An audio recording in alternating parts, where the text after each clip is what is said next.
The house that remembers its owners, a deal too good to be true. I never believed in ghosts. I never believed in curses, haunted houses, or the idea that places could hold memories. At least, not until I moved into the house on Blackwood Lane. The house had been abandoned for years before I bought it. Too many owners, too many tragedies. The real estate agent hesitated when I asked about its history. People say the house remembers. I laughed. Remembers what? She forced a smile. Its owners. At the time, I thought it was ridiculous. A house is just wood and brick. It doesn't remember. But I was wrong. The first night, the names on the wall. The first night was quiet, almost too quiet. No creaks, no wind through the old windows. I fell asleep easily, but when I woke up the next morning, I noticed something strange. There were names scratched into the wood of my bedroom door. I could have sworn they weren't there before. The names were faint, carved deep into the wood. James Holloway, 1896, Margaret Fenton, 1912, David Clark, 1934, Linda Prescott, 1961, Henry Miller, 1988, and at the very bottom, a fresh, empty space, as if the house was waiting to add another name. The second night, the whispering. The second night, I started hearing whispers. They came from the walls, the floors, the ceilings. I couldn't make out words, just hushed voices, murmuring in a rhythm that almost sounded like names. I tried to tell myself it was my imagination, that it was just an old house making noise. Then, as I was drifting off, I heard a voice, right next to my ear. Welcome home. I jolted upright. My heart slammed against my ribs, but I was alone. Or at least I thought I was. The third night, the faces in the windows. By the third night, I was already considering leaving. I should have. But part of me needed to understand what was happening. So I stayed. I sat in the living room, lights off, listening to the house breathe around me. That's when I saw them. Reflected in the glass of the window, faces, not just one or two, dozens, men, women, children, eyes hollow, staring. Their mouths moved, but no sound came out. Then, one by one, they turned to look at me. I screamed and spun around, but there was no one there. The room was empty. Yet, in the window's reflection, the faces remained, watching, waiting. The fourth night, the final name I should have left, but I had to know. I grabbed a flashlight and went to the attic. The air was thick with dust and something else, something wrong. Then I saw it, a wall covered in names, hundreds, maybe thousands.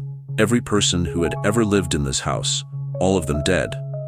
And at the bottom, a new name, mine, carved deep into the wood as if the house had known I would come. As if it had been waiting. My flashlight flickered, and behind me, a voice whispered, "Now you belong to us." I left the house, but it never left me. I ran. I never went back. Never tried to explain to the real estate agent why I was breaking my lease. But sometimes, late at night, I hear whispers in my new home. I see my reflection blink when I haven't moved, and when I close my eyes, I see the house on Blackwood Lane, waiting, because it remembers me, and it wants me back.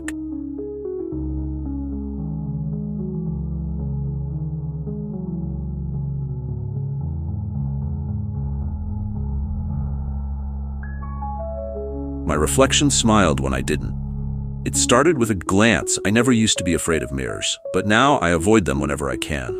It all started a few weeks ago. I was in my bathroom brushing my teeth like any other night. My mind was on autopilot. Brush, spit, rinse, repeat. Then I glanced up, and my reflection was smiling. I wasn't. My face was blank, tired. But in the mirror, my reflection had this wide, unnatural grin. I jumped back, my heart hammering in my chest. I blinked, and when I looked again, it was normal. Just me, staring back. Maybe I was just tired. Maybe my mind was playing tricks on me. That's what I told myself. But deep down, I knew something wasn't right. It happened again. A few nights later, it happened again. I was getting ready for bed, running my fingers through my hair. My reflection copied me perfectly, until it didn't.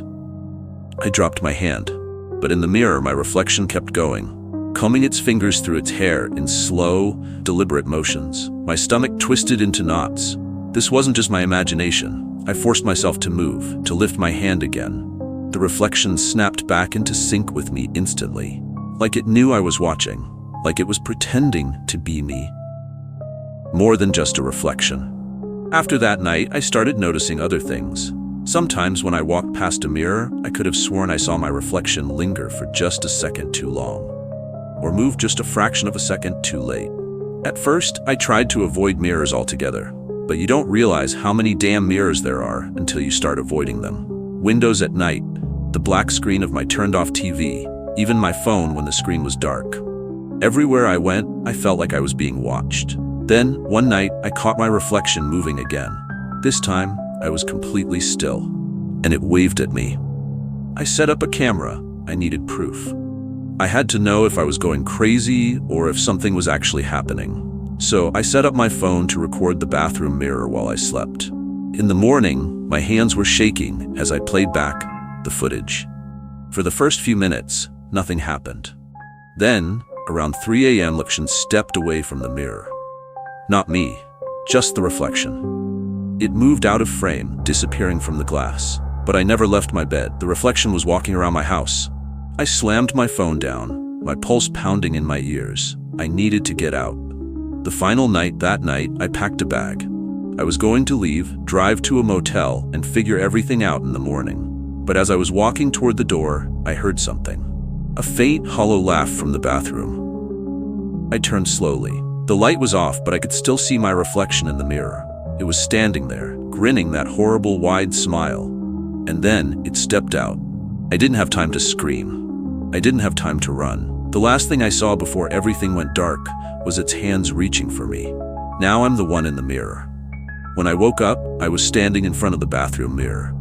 But something was wrong. The world looked flat, like I was watching through a screen. I reached up and touched the glass, only to realize I was on the other side. I pounded on the mirror, screaming, begging for help. But the person in my room, the one with my face, just smiled at me. Then it turned off the light, leaving me trapped, forever.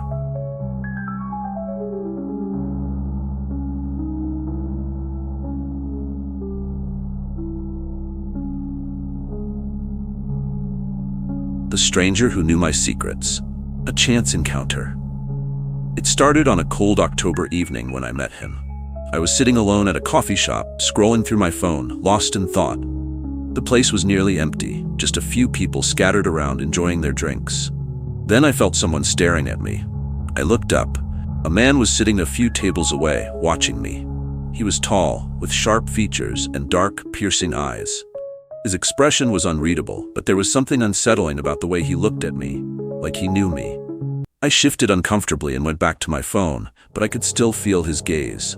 Then, after a few moments, he spoke. "How's your sister?"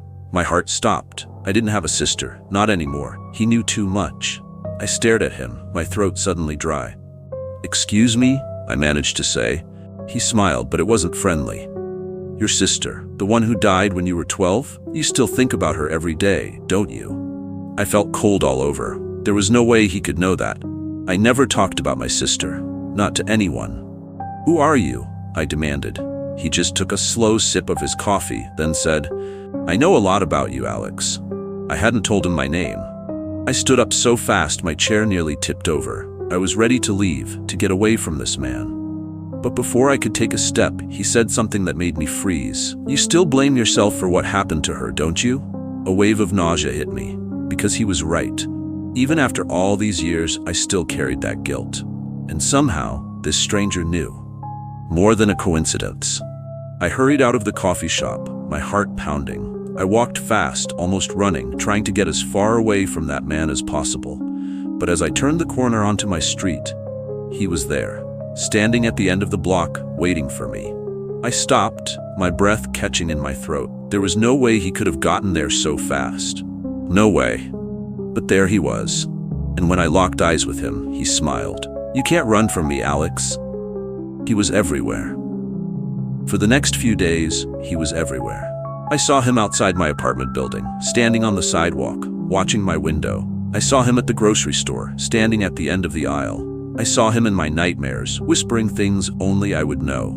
No matter where I went, he was always there, and he always knew more than he should. One night, I heard a knock on my apartment door. I knew before I even looked who it was. And when I opened the door, he was already inside. The final revelation. "You should really lock your door, Alex." His voice was calm, almost amused. I backed away, my heart hammering against my ribs. "What do you want from me?" I asked. He tilted his head, watching me with those dark, knowing eyes. "I just wanted to remind you," he said, "that you can't hide from your past." Then he leaned in close, so close I could feel his breath. "I know what really happened that night." I felt the blood drain from my face, because I had spent my whole life telling myself it was an accident. But deep down, I always feared that it wasn't. She didn't just fall, did she? I couldn't breathe, I couldn't move. Because suddenly, I remembered, the truth will always find you. The next morning, he was gone. But I wasn't relieved. Because now, I knew the truth. And no matter how much I tried to forget, no matter how much I tried to run, I would never escape it. Because the worst kind of haunting isn't by ghosts, it's by your own past.